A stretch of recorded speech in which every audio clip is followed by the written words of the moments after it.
We are beginning tonight with the 2014 California wine grape harvest.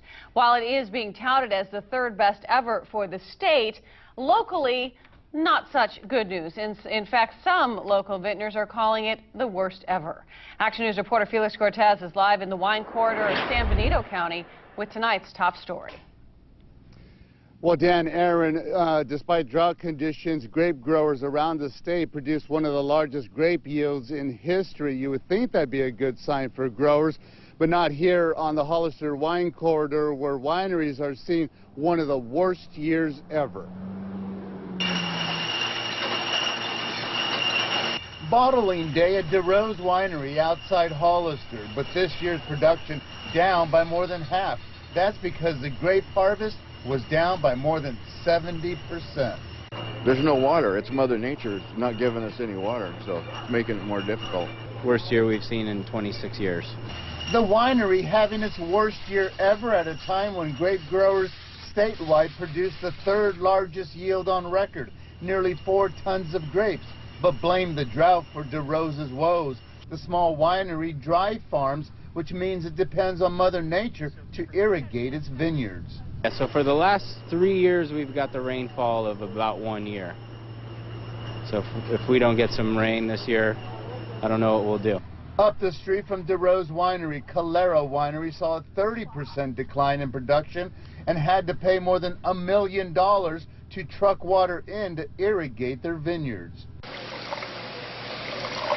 But winemakers say there's a silver lining to the low grape yield. Lower quantity means higher quality, and wine lovers should taste the difference.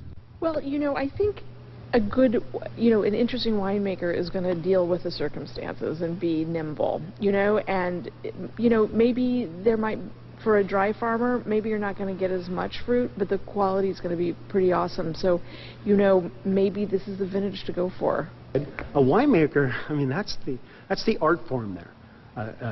Out of necessity or whatever, really creating something very wonderful. And that's what happens here. And it should come as no surprise to wine lovers that some of those wineries that saw a low grape yield are very likely to raise their wine prices. Aaron, Dan. Hi, Felix. Thank you. As for Monterey County, the Vintners Association there is not reporting the same issues with the drought. They say their harvest is about average, but also say growers started watering earlier in the season to avoid potential drought-related problems. Well, it also turns out the drought is impacting California's rice harvest. That means you'll pay more for your next sushi roll in all likelihood. Nearly all U.S. sushi rice is made from, or is grown, I should say, in the Sacramento Valley. There is less of it because of limited water. Less rice, higher prices at sushi restaurants. Some owners are paying 8% more for rice so far this year.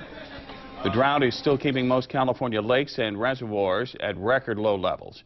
Loch Lomond in Santa Cruz County in the best shape of any Central Coast reservoir at 59%. That's steady from last month. San Luis Reservoir, 19%. Lake San Antonio, 4% capacity. Nacimiento down 1% from last month to 16%.